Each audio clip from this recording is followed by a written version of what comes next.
Olá, tudo bem? Começa agora mais um Sertão Sem Nó, um podcast que busca recuperar e preservar a memória cultural, individual e coletiva dos sertões nordestinos através de curiosas histórias reais destas regiões. Eu sou Jefferson Souza, jornalista, documentarista e pesquisador de cultura popular, e toda quarta trago um novo episódio aqui para você. Antes de começarmos o de hoje, quero agradecer rapidamente as pessoas que compartilharam o nosso último programa, sendo elas Ramon Gomes, Lara Deus, Eleni, Caio Rian, Alane Farias, Matheus Schuller, Amanda Lemos, Felipe Holanda, Priscila Rocha, Carla dos Santos, Luísa Leite, Carol Albuquerque, Milton Feitosa, Juan Guilherme, J. Simões, Rosana Fernandes, Luana Luz, Vivi Maria e João Victor Medeiros. E um agradecimento muito especial para Carla Costa, que, além de também ter compartilhado, foi uma das fontes do episódio A Morte de Coquinha, e que acabei esquecendo de citar. Um agradecimento mais do que especial que eu também deixo aqui é para a Mabê, do Modus Operandi, e também para todo o Modus Operandi, que é um dos maiores podcasts do Brasil e que abriu espaço para a minha história, A Mãe Goteira. Inclusive, acredito que muitas pessoas que estão chegando nesse podcast é por causa do Modus Operandi, então só tenho a agradecer a todos que vieram de lá e, principalmente, as meninas do Modus Operandi. Obrigado, pessoal! Mas é isso, vamos para o episódio de hoje, que não sei exatamente o que envolve. Há quem diga que é assombração, karma ou simplesmente coincidência.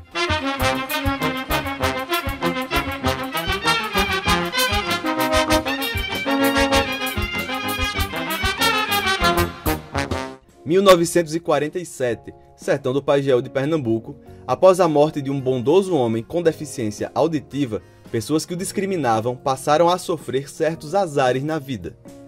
No episódio do Sertão Sem Nó de hoje, vamos de A Capelinha do Silêncio.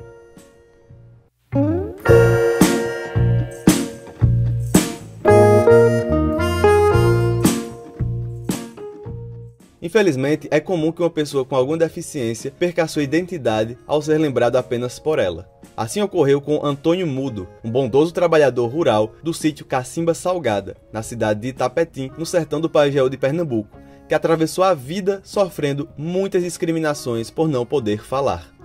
Em um domingo, voltando da missa, infartou.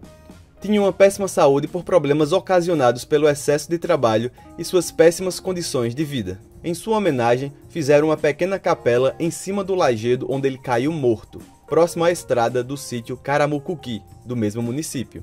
Todavia, os seus agressores nomearam o local como a Capelinha do Silêncio, por motivos pejorativamente óbvios. Os meses corriam, mas continuaram violando a memória do ex-colega de trabalho. Diziam que se a sua alma voltasse, não teria como repreendê-la, pois ele não poderia ouvir as orações. Certa noite, o jovem José Cazuza, um dos poucos que nunca o desrespeitou, passava por perto da capela quando via alguém acocorado, agachado, com a cabeça dentro da capelinha. Ele gritou: "Alma, o que você precisa para descansar?" E ouviu em alto e bom som: "Sou eu, Zé!" Saiu de lá correndo desesperadamente. No dia seguinte, foi motivo de chacota no trabalho. Não era uma visagem, era só Raimundo de Fonte, um conhecido que apenas estava usando a coberta da capela para evitar o vento e acender um cigarro. Foi então que Severino Cabeludo, um dos que perseguiam Antônio em vida e em morte, teve a ideia de ficar próximo da capela, assustando a população. Assim o fez, mas logo o boato de que a alma do mudo assombrava a região virou um mito por todos saberem que não passava de um engraçadinho. Mas as friagens das noites no meio da caatinga foram gerando um problema de garganta para Severino. Ele deixou de ir até a capela pregar peças à noite, mas continuou, aos poucos, perdendo a voz para essa doença. Apesar da coincidência, ele e nem mais ninguém associou o caso a uma intervenção do além. Sem conseguir dizer uma só palavra há muito tempo, sofrendo das mesmas discriminações que um dia cometeu, Severino ficou responsável por destruir a Capelinha do Silêncio, pois seria preciso construir por baixo dela uma adutora da barragem da região. A barragem em questão é a barragem da Boa Vista. Severino, no intuito de reconstruir a capela de Antônio, foi atrás dos velhos colegas para pedir uma força na empreitada. Porém, só conseguiu a ajuda de José Cazuza, porque descobriu que os outros estavam inaptos já há algum tempo. Um deles sofreu um AVC e perdeu parte dos movimentos do corpo, incluindo a voz. E um outro rasgou a garganta e algumas cordas vocais com uma espinha de peixe, passando a ter problemas na fala pelo resto da vida.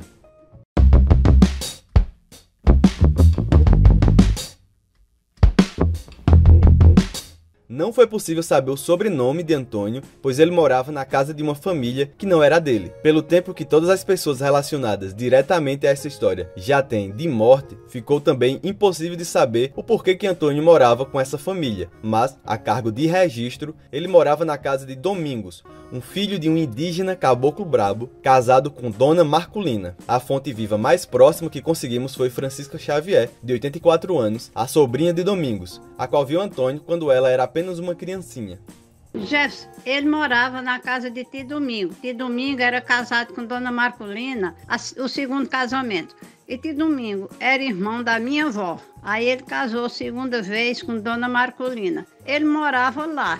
Mas eu não sei se era família ou não. Jefferson, eu era pequena, quando ele passava lá na estrada, que a gente morava lá embaixo, aí quando dizia, lá vem o mudo mole, mas eu corria e me trancava com medo, chamava com ele o mudo mole.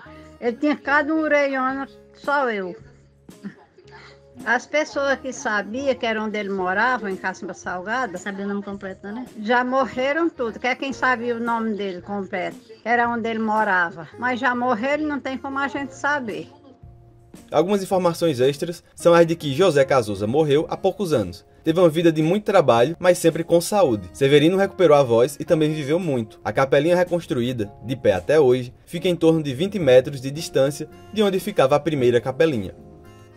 Diferente dos 3 episódios anteriores, que trouxemos fontes oficiais, como polícia e governo, as fontes da história de hoje foram apenas oficiosas, como Francisco Xavier, Bernardo Ferreira, José Casusa, arquivos de José Casusa e a memória de outros moradores da cidade de Itapetim, no sertão do Pajeú de Pernambuco. Se quiser ver algumas fotos referentes ao episódio de hoje, como a Capela de Antônio ou um retrato de José Casusa, acesse o IG @avozDeCima. Obrigado por ouvir até aqui. Se puder, compartilhe esse episódio nas suas redes, siga o nosso podcast Sertão Sem Nó no seu serviço de streaming predileto ou através do youtube.com/Jefferson Souza. Cada curtida e compartilhamento seu nos ajuda muito a crescer, já que ainda não temos apoio. Para contato, feedback ou pix apoio, o nosso e-mail é avozdecima@gmail.com. Se quiser apoiar fixamente esse podcast e todos os outros nossos conteúdos de preservação da cultura popular nordestina, como documentários e reportagens, acesse apoia.se/avozdecima. Nas redes sociais, eu sou como @jeffgarapinha. Obrigado e até a próxima!